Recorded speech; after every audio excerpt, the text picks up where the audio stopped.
Hello aspirants, আমি সায়ন্তনী দাস। আমি আজকে রয়েছি জব ডেস্টিনেশন একাডেমিতে, দমদম স্টেশন বা দমদম মেট্রো স্টেশনের একদম কাছে।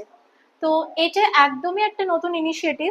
চলো আমি তোমাদের সবাইকে দেখাই যে কিভাবে জব ডেস্টিনেশন স্টুডেন্টদের সরকারি চাকরির পরীক্ষার জন্য সাহায্য করছে। তো এটা আমি একটু দেখাতে বলবো। এটা আমাদের অফিস রুম এবং এখানে সমস্ত অফিসিয়াল কাজকর্ম হয়ে থাকে।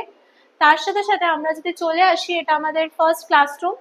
দেখতেই পাচ্ছ যে এখানে আমাদের সমস্ত সেটআপ রয়েছে। এখানে বিভিন্ন সফল ক্যান্ডিডেটসদের পোস্টার্স রয়েছে যারা সাফল্য পেয়েছে।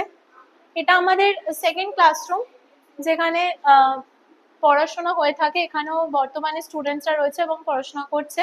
তো এই সেটআপের মধ্যে কিন্তু আমাদের পড়াশোনা হয়ে থাকে। তোমরা যারা সরকারি চাকরিতে নিজেদের ভবিষ্যৎ তৈরি করতে চাইছো, তারা অবশ্যই আমাদের এই নাম্বারে কন্ট্যাক্ট করো এবং তোমরা চাইলে ডেমো ক্লাসও করতে পারো অফলাইনে এসে এবং অনলাইন মোডেও অবশ্যই। So thank you for watching and keep subscribing.